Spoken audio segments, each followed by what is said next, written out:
Attention! Prepare yourself for a deep journey into one of the most macabre and disturbing cases in the history of San Francisco. Before we begin, please write in the comments below where you are listening from and what time it is at this exact moment. In the autumn of 1947, archivist Thomas Whelan discovered a collection of unlabeled acetate recordings in the basement of a condemned property in the Russian Hill district of San Francisco. The building, scheduled for demolition after standing vacant for nearly 7 years, had once belonged to a reclusive professor of anthropology named Edmund Blackwood. What began as a routine salvage operation quickly descended into something far more disturbing. Whelan, a diligent historian working for the San Francisco Historical Society, had been tasked with recovering any documents of potential historical significance before the building was destroyed. The basement door had been secured with 3 separate locks, an unusual security measure for a residential property of that era. According to his notes, Whelan spent nearly 4 hours attempting to gain access before finally succeeding. The space beyond was not merely a basement but appeared to have been converted into an elaborate recording studio.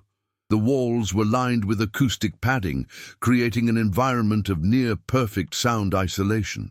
In the center of the room stood a recording apparatus of professional quality, surrounded by chairs, arranged in a perfect circle.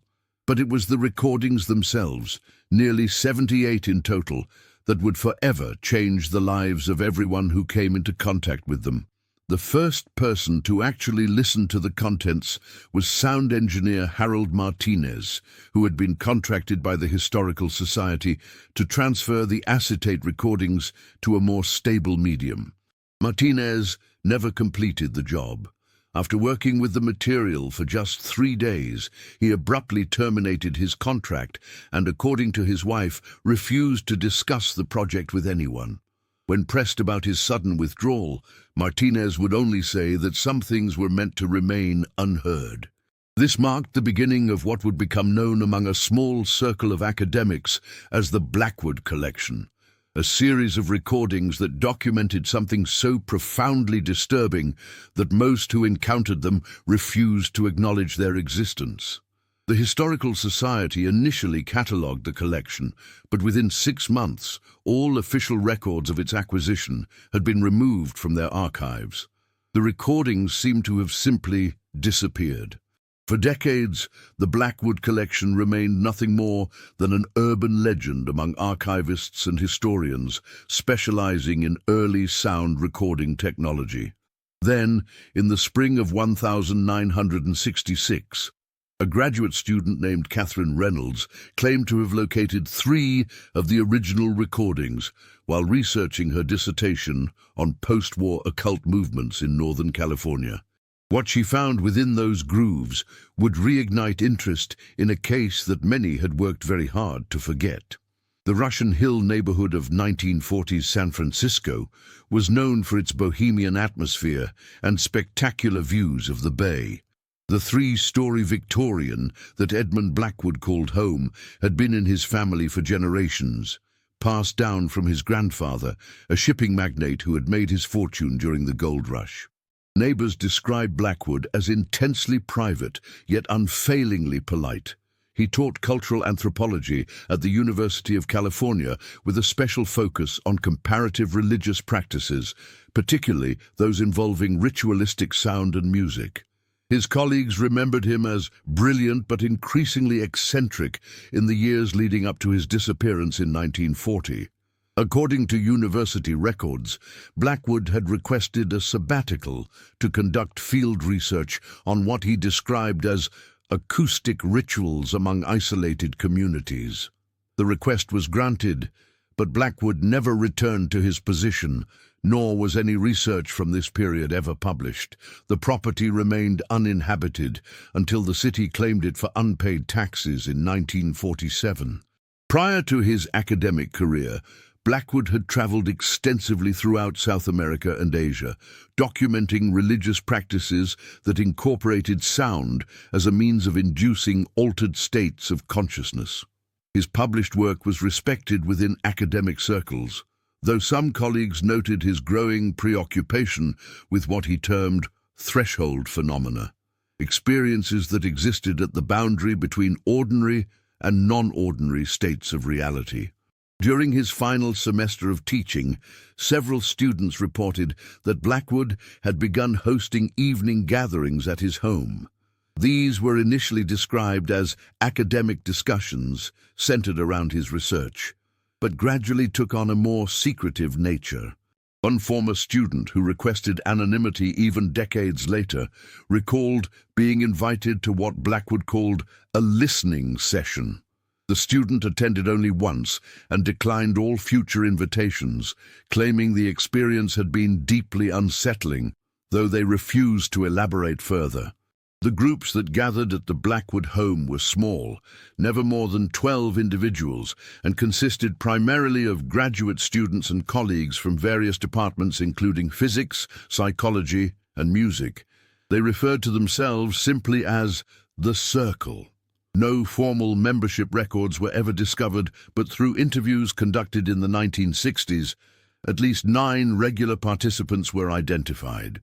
Of these 9, 3 died under unusual circumstances.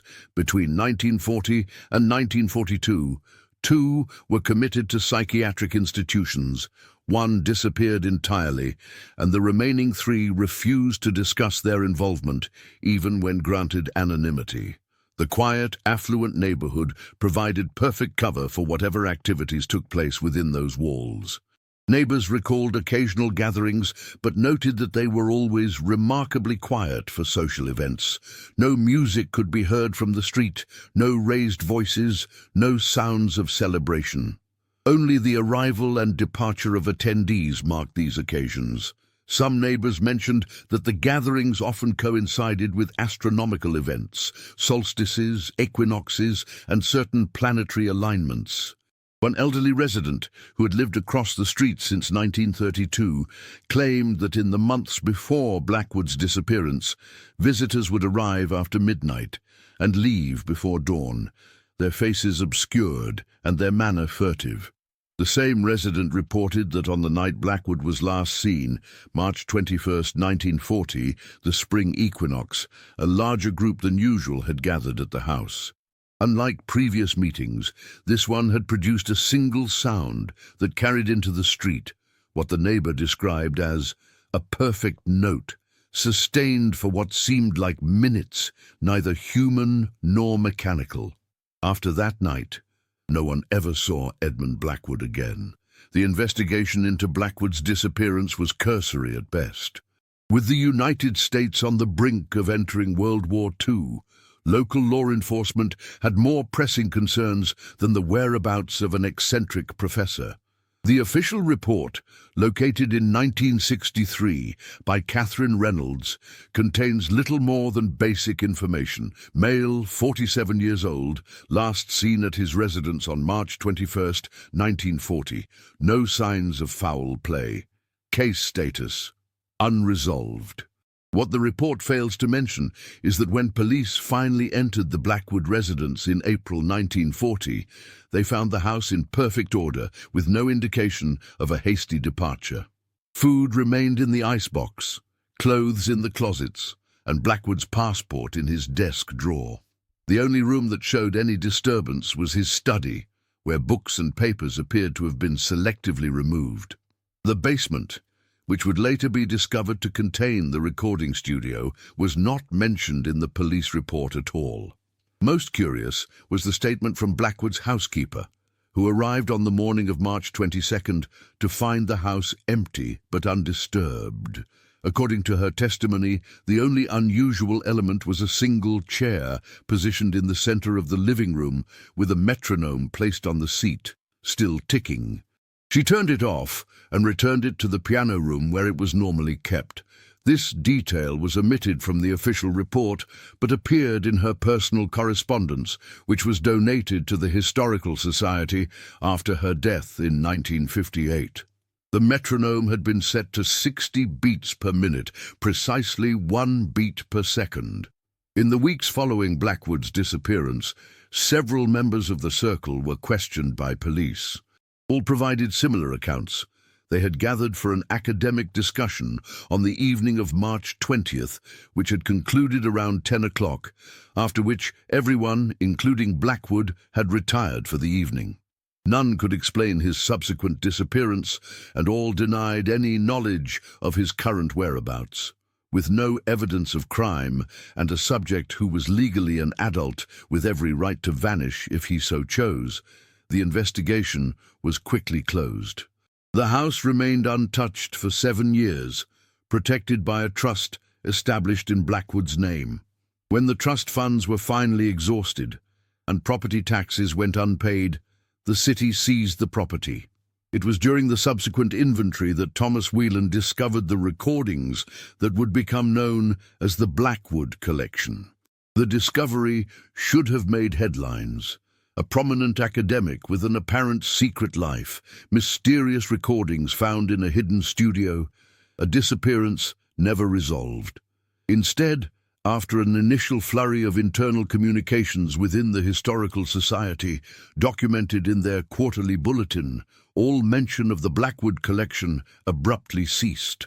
According to Catherine Reynolds, who pieced together this history during her research, institutional memories seem to have been systematically erased. Those who had been involved with the initial discovery either claimed no recollection or refused to discuss the matter. This conspicuous silence only deepened the mystery surrounding both Blackwood and the recordings he left behind. The official explanation given for Edmund Blackwood's disappearance was that he had likely left the country to continue his research abroad. This theory was supported by his history of extended international travel and the fact that his academic work often took him to remote locations for months at a time. Some suggested he might have traveled to South America, where the political turmoil of the era could explain a lack of communication. Others proposed that the pressures of academia had simply become too much, and he had chosen to abandon his former life entirely. These explanations satisfied most casual inquiries, but they failed to address several troubling inconsistencies. Why would an experienced traveler leave without his passport? Why were there no records of him crossing any borders? And perhaps most perplexingly, why would he abandon his life's work, the recordings, if he had gone voluntarily? The university eventually declared him legally dead in 1950, allowing his modest estate to be distributed according to his will. The primary beneficiary was the anthropology department itself, which received his academic papers and research notes, though notably no mention was made of any audio recordings in the inventory of his possessions. For 7 years, the house on Russian Hill stood empty, its secrets contained within walls that had witnessed whatever occurred on that final night. Neighbors reported occasional lights in the windows, though no one was ever seen entering or leaving. Police were called to investigate several times, but found no signs of intrusion.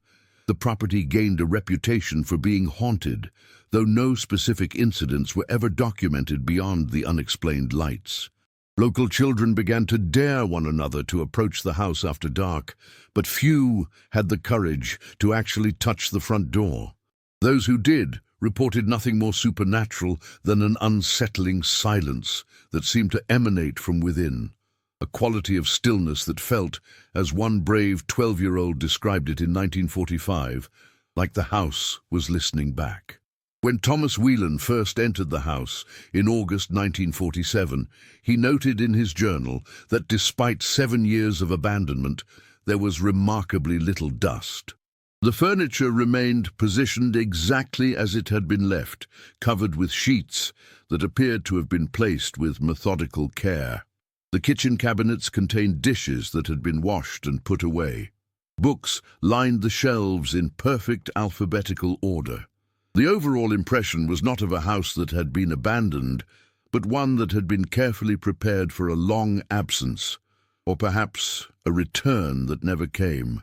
It was this sense of suspended animation that Whelan found most disturbing, as though time itself had somehow been paused within those walls. His journal entries, later recovered by Catherine Reynolds, reveal an increasing discomfort as he worked his way through the house. "There is something mathematical about the arrangement of objects," he wrote on his third day. "Distances between furniture pieces seem precisely measured. Books are aligned with supernatural exactitude. Even the spacing of hangers in the closets feels deliberately calibrated. The entire house functions as an instrument of perfect symmetry." This observation would prove prophetic once he discovered the basement recording studio, where the chairs had been arranged in a circle of such geometric precision that Whelan, using measuring tools, confirmed they were equidistant to within a quarter of an inch. The acetate recordings themselves presented an immediate technical challenge. The 78 discs were unlabeled, except for sequential numbers etched into their inner margins. They appeared to have been created using professional equipment of the era, but with modifications that sound engineer Harold Martinez would later describe as unprecedented for 1940. The recordings featured unusual frequency ranges and a clarity that should have been impossible with the technology available at that time. Each disc contained approximately 5 minutes of audio, suggesting that whatever had been recorded had required nearly 6.5 hours of continuous documentation. The first person to attempt a systematic analysis of the collection was Dr. Eleanor Shipley, a musicologist contracted by the Historical Society in September 1947. Her initial report, submitted after reviewing only the first 7 recordings, described them as exercises in sustained harmonic resonance, produced by what appears to be a combination of human voices and an unidentified stringed instrument. She noted that the vocal techniques employed were reminiscent of Tibetan throat singing, creating overtones that produced distinct patterns when visualized on an oscilloscope. Most significantly, she identified a mathematical progression in the tonal sequences that suggested each recording was meant to build upon the previous one, creating what she termed a systematic exploration of resonant frequencies. Dr. Shipley requested permission to continue her analysis, but was informed that the project had been reassigned. No records exist of who took over the work, and Dr. Shipley's initial report was removed from the Historical Society's archives. It survived only because she had kept a carbon copy among her personal papers, which Catherine Reynolds discovered while interviewing her in 1965. By that time, Dr. Shipley was reluctant to discuss the Blackwood collection, stating only that her professional recommendation had been to discontinue the analysis. When pressed for her reasons, she replied, "Some patterns are not meant to be completed." The sound engineer Harold Martinez, who had abruptly quit after working with the recordings for just 3 days, was more direct when Reynolds finally located him in 1965. Living in a remote area of Northern California, Martinez had abandoned his career in audio engineering shortly after his experience with the Blackwood collection. "Those recordings were designed to do something," he told Reynolds during their single brief interview. "Not to document something that had happened, but to make something happen when played in sequence. I don't know what exactly, but I recognized the pattern from my time in the service. It resembled acoustic experiments conducted by the Office of Strategic Services during the war, attempts to create sounds that could incapacitate or influence behavior. But Blackwood's recordings were far more sophisticated, and they predated that research by years." Martinez refused to elaborate further, but his military records, obtained through a Freedom of Information request filed by Reynolds, confirmed that he had indeed worked on classified acoustic research projects during World War II. The parallels he identified between those government experiments and Blackwood's private recordings raised disturbing questions about both the professor's intentions and his sources of knowledge. According to Martinez, he had advised the Historical Society to seal the recordings permanently, warning that they contained what he called dangerous harmonics that could have physiological effects on listeners when played in their intended sequence. Whether this recommendation led to the apparent suppression of the collection remains unclear. But the recordings did indeed vanish from official records shortly after Martinez's involvement. From Catherine Reynolds's perspective, the discovery of 3 of the original Blackwood recordings in 1966 was both an academic breakthrough and the beginning of a personal obsession that would ultimately consume her life. As a graduate student researching occult movements in post-war California, she had encountered repeated references to what one source called the Russian Hill recordings in interviews with former members of various esoteric groups. Initially dismissing these as urban legend, her perspective changed when an elderly bookstore owner in North Beach provided her with an address and the name Thomas Whelan. Though Whelan had passed away in 1959, his widow still possessed some of his personal effects, including journals documenting his work with the Historical Society. These journals led Reynolds to Dr. Eleanor Shipley and eventually to Harold Martinez. More importantly, they contained a reference to copies retained for security and a safety deposit box number. The 3 recordings Reynolds managed to obtain, numbers 1, 9, and 17 in the sequence, were copies made by Whelan before he surrendered the originals to the Historical Society. Even these copies, however, displayed the unusual audio characteristics noted by both Shipley and Martinez. Reynolds described her first listening experience in her research notes. The initial impression is of a room full of people breathing in unison, gradually transitioning into a vocal tone so precisely maintained it sounds electronic. Beneath this, a stringed instrument provides a drone that seems to physically vibrate the air around the recording. Most disturbing is the mathematical precision. Each breath, each slight modulation of tone, occurs at exactly 60-second intervals. The effect is hypnotic and increasingly uncomfortable, creating a sensation of pressure behind the eyes that persists for hours after listening.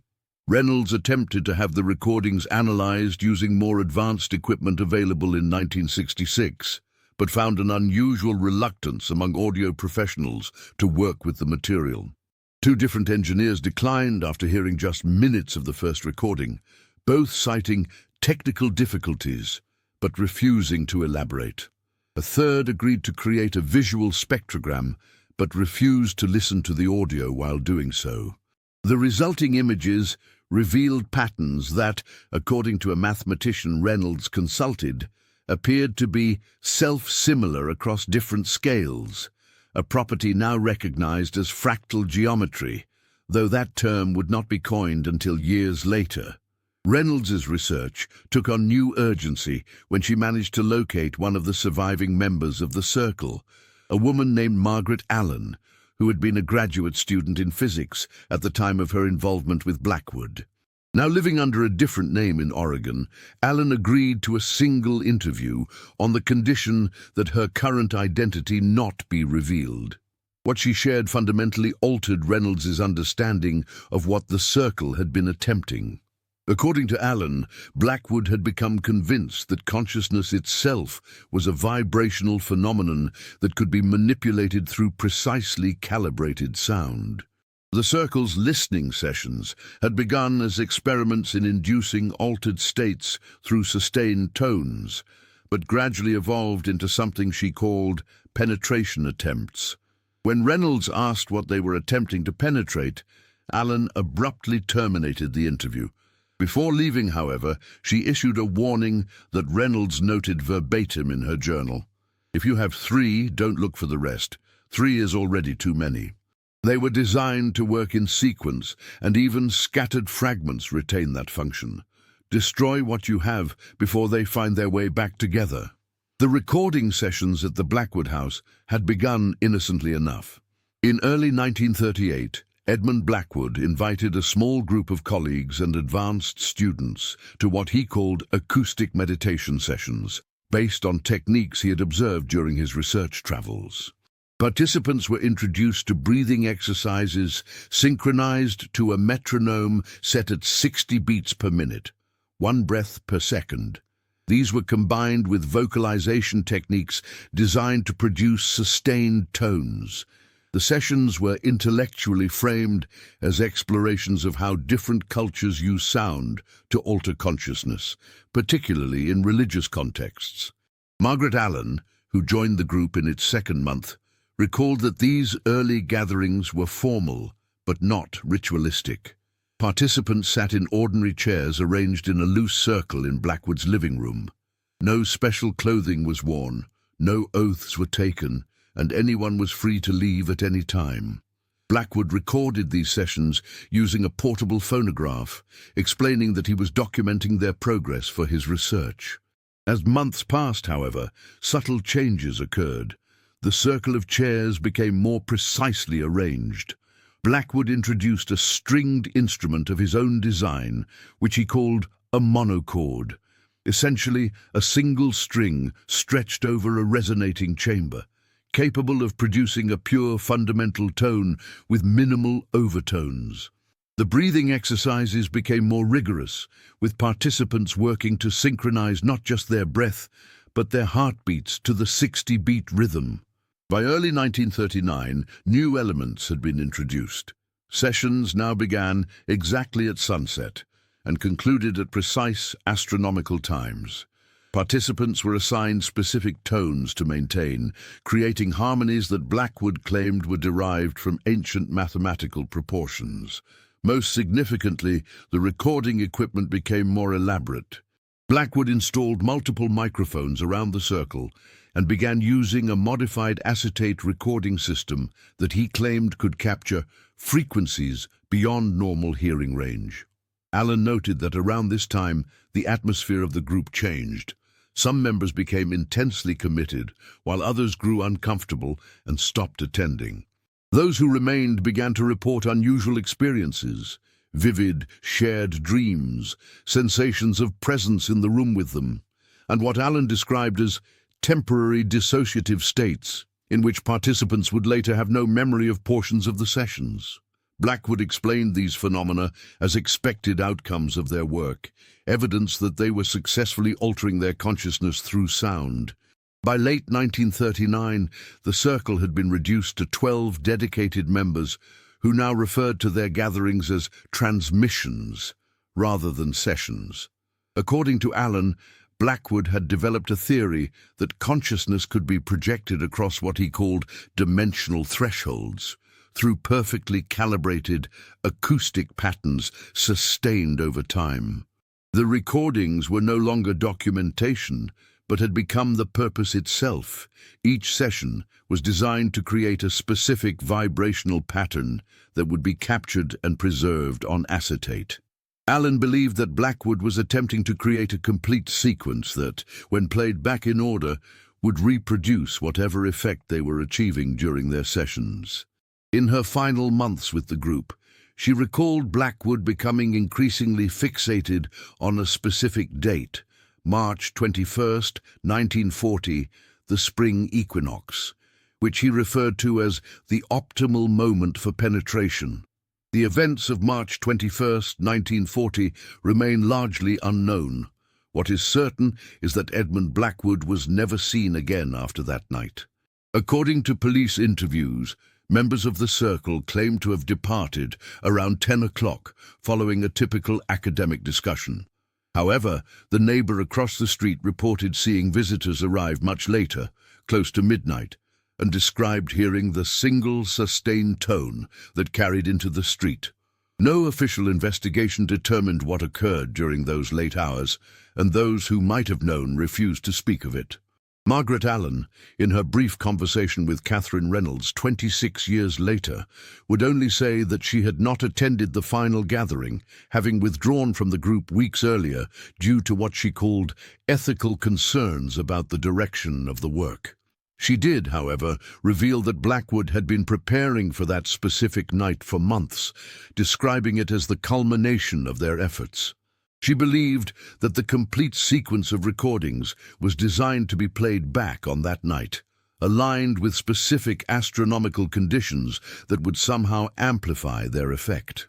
When Reynolds asked directly if she thought Blackwood might have deliberately disappeared, Allen's response was cryptic. "Not in the way you mean. I don't believe he intended to go anywhere physically. The penetration he sought was not through space as we understand it. The few fragments of information about that night come from unexpected sources. A taxi driver reported dropping a passenger at the address around 11:30 that evening, a woman he described as well-dressed but agitated. A police patrol officer noted an unusual number of vehicles parked on the street near the house shortly after midnight, though no noise complaint was recorded. Most significantly, weather records for that night show an unexpected power outage affecting only the Russian Hill area, beginning at exactly 3:17 in the morning and lasting precisely 7 minutes. When power was restored, according to electrical company records, a surge was detected at the Blackwood address that briefly caused lights throughout the neighborhood to dim. The housekeeper's discovery the following morning, the empty house, the single chair with the metronome still ticking, suggests that whatever transpired concluded shortly before dawn. In the days that followed, 3 members of the circle were hospitalized for what was described in medical records as acute catatonia of unknown origin. 2 eventually recovered but claimed to have no memory of the night in question. The 3rd remained institutionalized until his death in 1952. 2 other members left San Francisco immediately, relocating to distant parts of the country and changing their names. One member, a music professor named Robert Carrington, was found dead in his apartment 1 week after Blackwood's disappearance. The cause was listed as heart failure, though he was only 34 years old with no previous cardiac history. Perhaps most disturbing was the fate of Helen Winters, Blackwood's closest academic colleague and rumored romantic interest. According to sparse documentation, she arrived at a police station on March 23rd, attempting to file a report about the events on Russian Hill. The desk sergeant recorded that she was in a highly agitated state, claiming that something had come through and that he's still in there, just not alone anymore. She was committed to a psychiatric hospital that same day, where she remained until apparently taking her own life 6 months later. The official record of her death lists the cause as asphyxiation due to hanging, but a nurse's note in her file, discovered by Reynolds during her research, states, "Patient found with recording wire wrapped around neck. Origin of wire unknown as such materials, not permitted in ward." 7 years passed before Thomas Whelan broke the seals on Blackwood's basement door. The recording studio he discovered showed no signs of disturbance. No dust, no deterioration, despite the years of abandonment. The equipment appeared to be in working order, the chairs still arranged in their perfect circle. Most peculiar was the temperature, which Whelan noted was significantly cooler than the rest of the house, despite the August heat. The recordings were found stored in a custom-built cabinet with 78 individual compartments, each disc numbered sequentially. A leather-bound ledger nearby contained what appeared to be technical notes for each recording session, though written in a shorthand that Whelan could not decipher. He described the space in his journal as unnaturally quiet, noting that even the street sounds that were audible throughout the rest of the house seemed not to penetrate this room. "It feels," he wrote, "like standing in a space between spaces." Whelan's discovery should have been a significant historical find, perhaps even a criminal one if foul play was suspected in Blackwood's disappearance. Instead, it became a source of institutional anxiety. His initial reports to his supervisors at the Historical Society were met with unusual skepticism. Despite his detailed documentation and the obvious historical value of finding an early private recording studio, the Society seemed reluctant to acknowledge the importance of the discovery. Nevertheless, they authorized the contracting of Harold Martinez to transfer the recordings to more stable media and Dr. Eleanor Shipley to analyze their content. This reluctant engagement suggests they recognized the potential significance while perhaps hoping the material would prove mundane. Within weeks, however, Both Martinez and Shipley had expressed concerns about the recordings, and the Society's approach changed dramatically. Access to the materials was restricted, Whelan was reassigned to other projects, and all formal documentation of the collection was removed from official records. The recordings themselves were supposedly transferred to a secure storage facility, though no receipt or location was ever documented. Whelan, troubled by this institutional response, made his copies of recordings 1, 9, and 17 before surrendering the originals, an act of professional defiance that would ultimately preserve the only known surviving examples of the Blackwood collection. For nearly 2 decades, the recordings were effectively erased from history. The house on Russian Hill was demolished in 1948, replaced by a modern apartment building whose residents reported no unusual phenomena. The University of California continued to maintain Blackwood's academic papers in their archives, but his more controversial theories and later work were conspicuously absent. Former members of the circle either maintained their silence or, like Margaret Allen, created new identities far from San Francisco. It was as though a collective agreement had been made to forget what had happened in that house. This enforced forgetting might have been permanent if not for Catherine Reynolds's discovery of Whelan's journals in 1965. Her subsequent location of the 3 copied recordings and her interviews with surviving participants reignited interest in the case, at least within certain academic circles. Her dissertation, titled Acoustic Transcendence, the Blackwood Circle and Post-War Occultism, submitted in 1968, remains the most comprehensive analysis of what little is known about the group and their work. However, the university press that had initially agreed to publish it as a book abruptly withdrew their offer shortly before publication. All copies of the manuscript were returned to Reynolds, and the single archival copy kept by the university mysteriously disappeared from their holdings within a year. Reynolds herself accepted a teaching position at a small college in Vermont in 1969, where she continued her research privately, no longer attempting to publish her findings through academic channels. Catherine Reynolds's connection to the Blackwood case took a darker turn in the autumn of 1968. Having completed her dissertation, despite institutional resistance, she began experiencing what she described in personal correspondence as attention from unexpected quarters. Her apartment was broken into twice, though nothing of value was taken. She reported being followed on multiple occasions by individuals she could not identify. Most disturbing were the phone calls, sometimes in the middle of the night, in which she would hear what sounded like one of the Blackwood recordings playing briefly before the connection was terminated. The 3 acetate recordings in her possession went missing from her office at the university, though her detailed notes and the spectrographic analyses remained untouched. In a letter to a colleague, she wrote, "Someone wants to reassemble the collection. The question is whether they want to preserve it or use it." Reynolds's concerns extended beyond her personal safety to the broader implications of what the Blackwood Circle had been attempting. Her research had led her to similar experiments conducted by both Soviet and American intelligence agencies during and after World War II, efforts to use sound as a means of psychological influence or even as a weapon. The parallels to Blackwood's work were disturbing, particularly given that his experiments predated the government programs by several years. Had he somehow anticipated this line of research independently, or were there connections that remained hidden? Most troubling was the possibility that someone might attempt to recreate the circle's final session.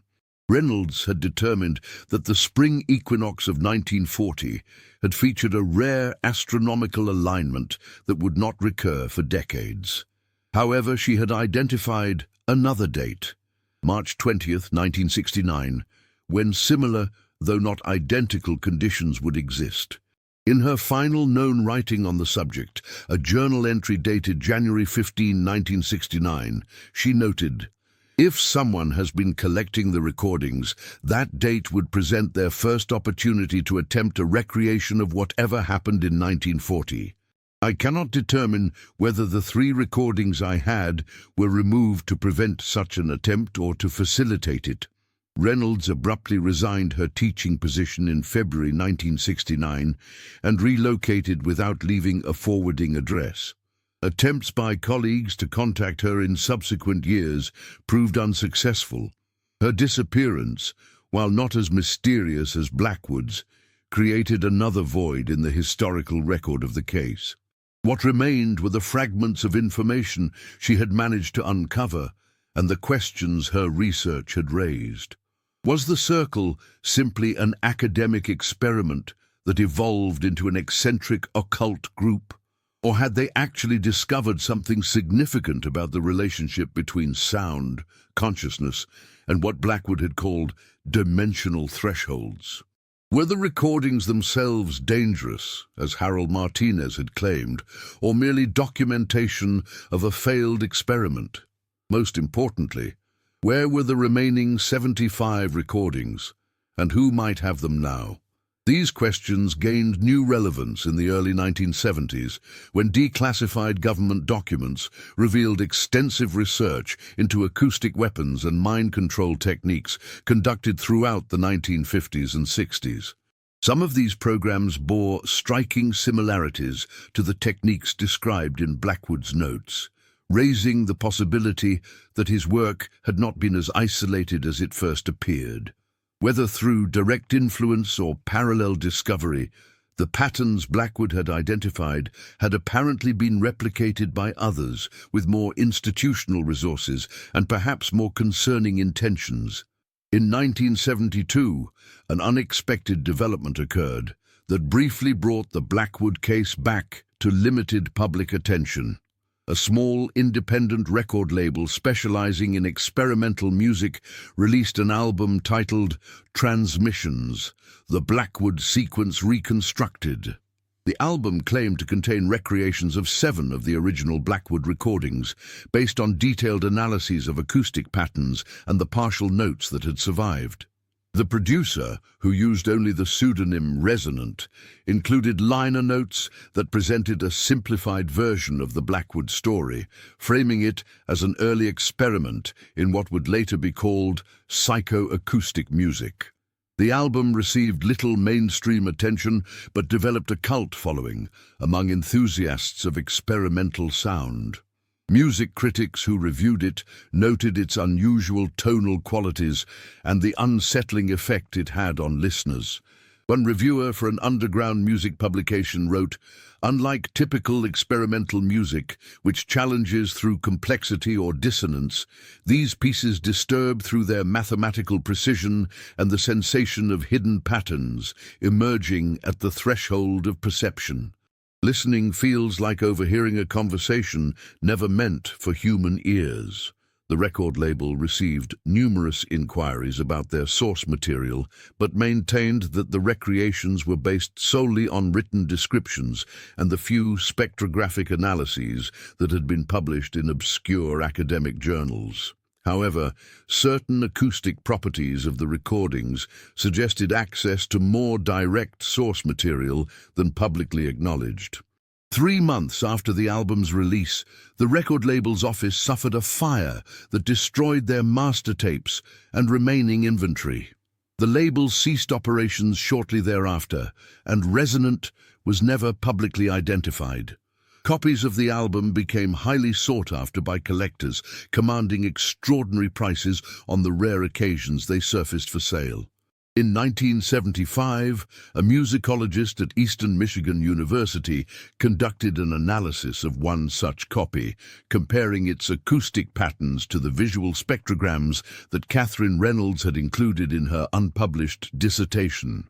His conclusion, published in an obscure journal of acoustic studies, was that the reconstructions contained elements that could not have been derived from written descriptions alone, suggesting that whoever created them had access to at least some of the original Blackwood recordings.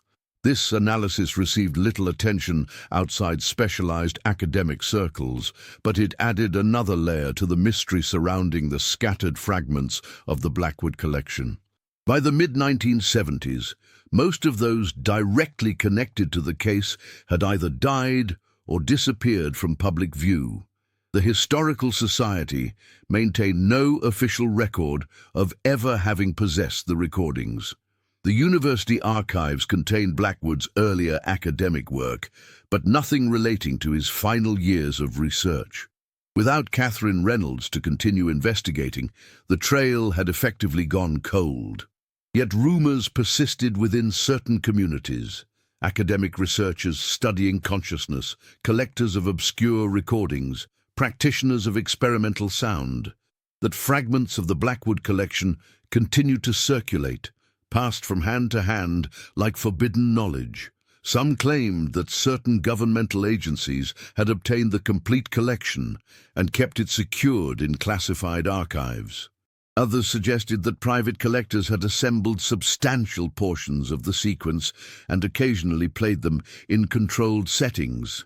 A persistent story told of invitation-only listening sessions held in various cities where attendees would experience one recording from the sequence, never the same one twice, and never with any explanation of its origin or purpose. Whether these rumors had any basis in fact remains uncertain. What is clear, however, is that the Blackwood collection had transformed from historical artifact to underground legend, a series of recordings that had seemingly vanished, yet continued to exert influence through their very absence. The most troubling aspect of the Blackwood case emerged not from what was known, but from what remained hidden. The repeated pattern of institutional silence from the Historical Society, the university, the police, and eventually the publisher of Reynolds's work, suggested something beyond ordinary bureaucratic caution. These were not the actions typically taken to suppress a merely embarrassing or controversial discovery, but rather the systematic erasure of information that someone considered dangerous. Harold Martinez's warning about dangerous harmonics and Margaret Allen's cryptic statement about penetration hinted at effects beyond simple altered states of consciousness. The Circle had apparently been attempting something far more ambitious than early experiments in psychoacoustic manipulation. Blackwood's own notes, at least those fragments that survived, repeatedly referenced thinning the veil and creating a permeable threshold through sustained acoustic patterns. He described sound not as a physical phenomenon, but as a means of manipulating what he called the substrate of reality itself. Most disturbing was his final recorded statement, found in a margin note dated March 20th, 1940, the day before his disappearance. Tomorrow we complete the sequence. What comes through may not be what we expect, but the door, once opened, cannot be closed by those who opened it. This single sentence suggests that whatever the Circle intended to accomplish on that final night, Blackwood himself harbored doubts about their ability to control the outcome. If their goal was indeed some form of contact or penetration across dimensional boundaries, as Allen implied, then the implications of their possible success are profound. What exactly happened to Blackwood and those present on March 21st, 1940?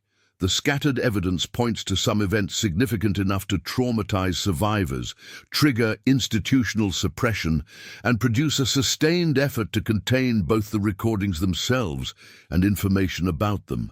Yet the nature of that event remains stubbornly obscure. Was Blackwood simply another eccentric who vanished under circumstances made mysterious primarily by the silence of those involved? Or did the Circle actually achieve something unprecedented, a feat so disturbing that even those who witnessed it refused to acknowledge what they had seen? The subsequent fates of Circle members offer disturbing hints. Those who remained in contact with each other after that night shared similar symptoms: chronic insomnia, sensitivity to certain sound frequencies, persistent feelings of being observed, and what medical records described as auditory hallucinations consisting of rhythmic humming or tonal sequences. Several reported that electronic devices would malfunction in their presence, particularly audio equipment, which would often emit sustained tones without being powered on. Most tellingly, those who survived into the 1960s uniformly refused to be recorded in any form. No photographs, no voice recordings, no video. As Margaret Allen told Catherine Reynolds during their brief interview, "Once you've been part of a recording designed to do what ours was meant to do, you understand that being recorded is never neutral. Every recording takes something and preserves it in a state neither living nor dead." Some of us left enough behind already. The final twist in the Blackwood case came from an unexpected source. In April 1968, as Catherine Reynolds was completing her dissertation, she received a package containing a reel-to-reel tape and a brief typewritten note that read only, "From the desk of Thomas Whelan, to be delivered upon confirmation of my death." Whelan had indeed passed away in 1959, but his instructions had apparently taken nearly a decade to fulfill. The tape contained his personal audio notes about the discovery of the Blackwood collection, recorded in 1947 but never submitted to the Historical Society. In these recordings, Whelan described aspects of the studio and the recordings that had been omitted from his official reports.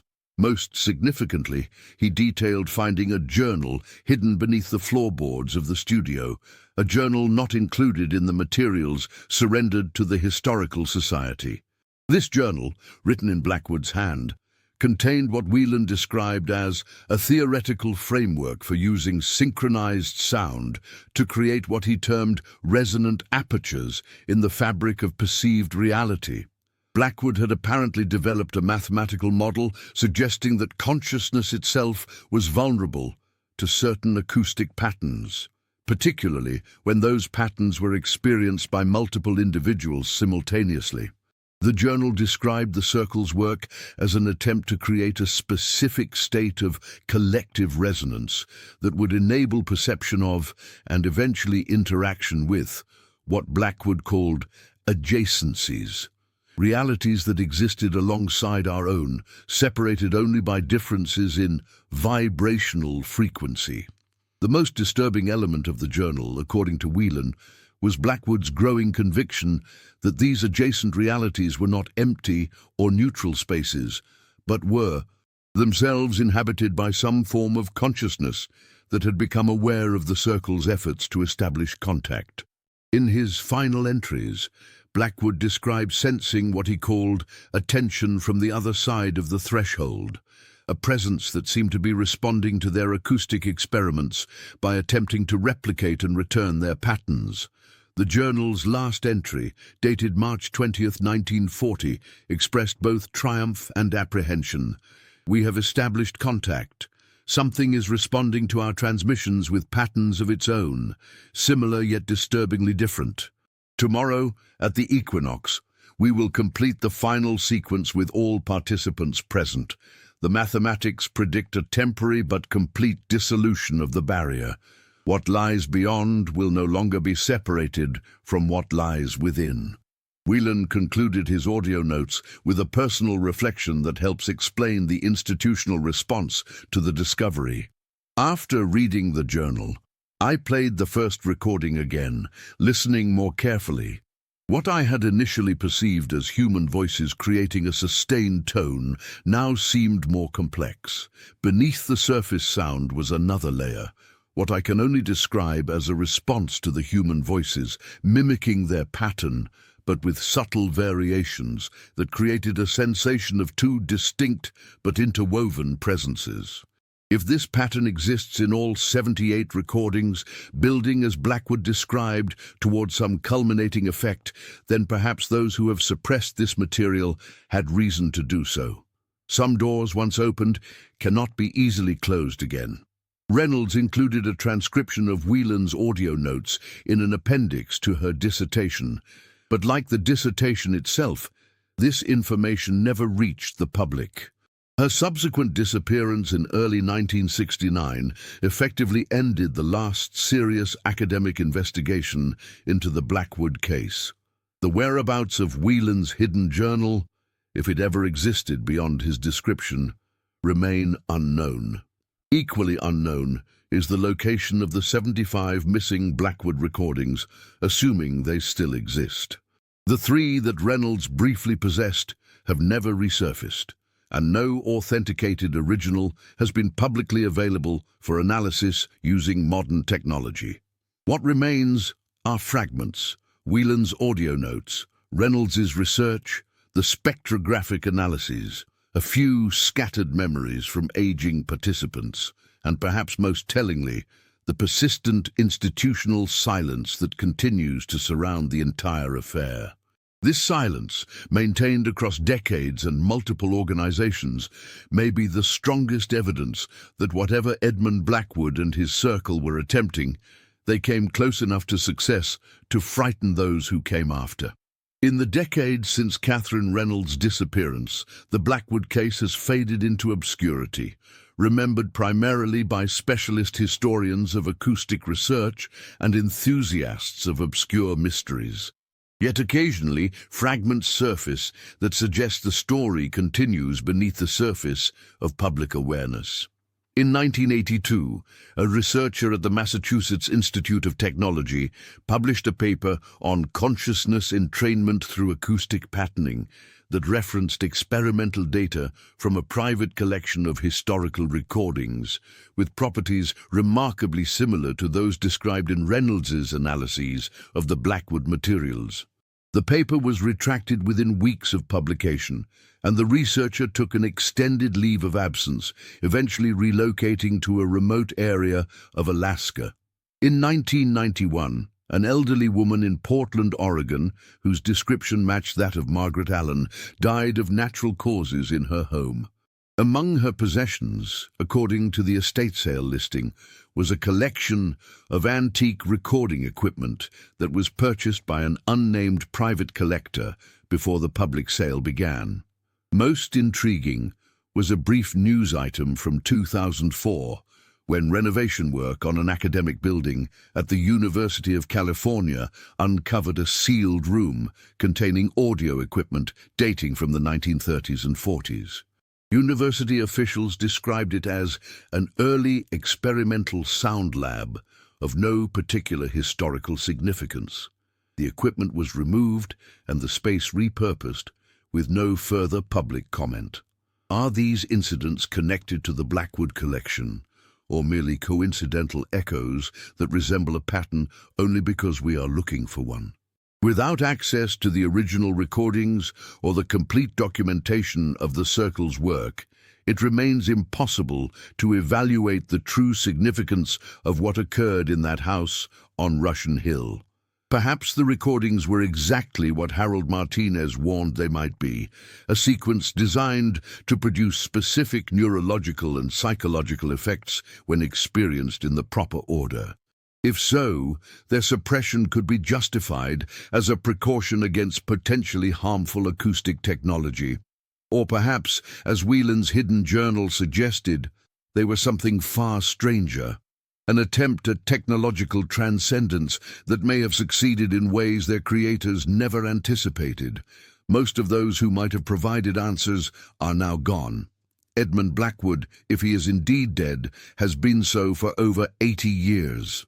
The members of the Circle who survived that final night have either died or disappeared into anonymity.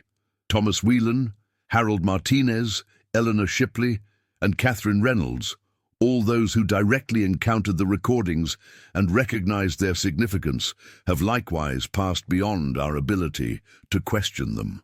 What remains is a void in our understanding, a silence as complete as the one that reportedly filled Blackwood's recording studio 7 years after his disappearance.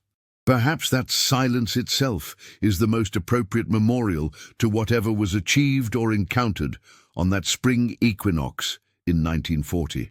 As Blackwood wrote in one of his earlier published papers, before his work took its more experimental turn, True understanding often lies not in what can be measured and categorized, but in the spaces between known quantities, the silences between notes, the moments between heartbeats, the imperceptible transitions between states of being. It is in these interstices that reality reveals its deeper nature. If the Blackwood collection still exists, hidden in some institutional archive or private collection, perhaps it should remain there, a door left deliberately closed to whatever might lie on the other side of that threshold. Some patterns, as Eleanor Shipley warned, are not meant to be completed. The story of the Blackwood collection would be merely an obscure historical curiosity, if not for one final, troubling detail. In 1965, when Catherine Reynolds was conducting her research, she managed to interview 3 people who had listened to portions of the original recordings: Harold Martinez, Eleanor Shipley, and a former assistant from the Historical Society who had been present during the initial inventory. Reynolds noted that all 3, despite having no contact with each other for nearly 20 years, described an identical experience when asked about the recording's effects. Each reported that after hearing even a small segment of the Blackwood material, they began experiencing what Martinez called acoustic afterimages, the sensation of the recordings continuing to play at the edge of perception, particularly in moments of silence or when falling asleep. This phenomenon persisted for weeks or even months, gradually fading but never completely disappearing.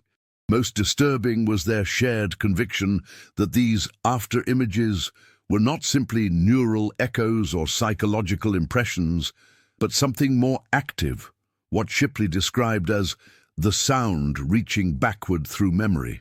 All 3 independently used the same phrase to describe their ongoing experience of the recordings. They're still playing somewhere. This consistent pattern across multiple individuals suggests an effect beyond ordinary acoustic phenomena, something closer to what Blackwood had theorized about sound's ability to create persistent patterns in consciousness itself.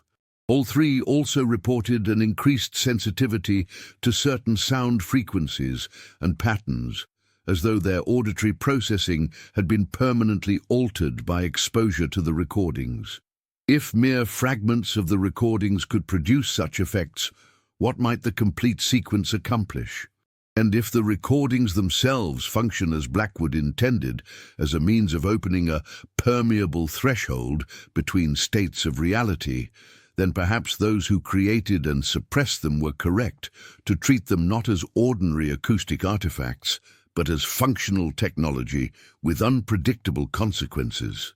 This possibility returns us to the central mystery of the Blackwood case, not where the recordings might be now, but what they might still be doing decades after their creation, in whatever place they are stored. Are they truly just acetate discs holding the documentation of an eccentric experiment, or are they something more active, a sequence of patterns still working to complete the function for which they were designed, still reaching towards some threshold of effect? The question itself creates an unsettling possibility that by researching the Blackwood collection, by attempting to reconstruct its history and purpose, we may be participating in exactly the pattern its creator intended, keeping alive the very sequence that was meant to open doors between worlds. Perhaps the true legacy of Edmund Blackwood and the Circle is not a collection of physical recordings, but a pattern of thought and inquiry that replicates itself through those who encounter even fragments of the original design. In that sense, this account itself becomes part of the pattern, another turn in the spiral that Blackwood set in motion on that spring night in 1940.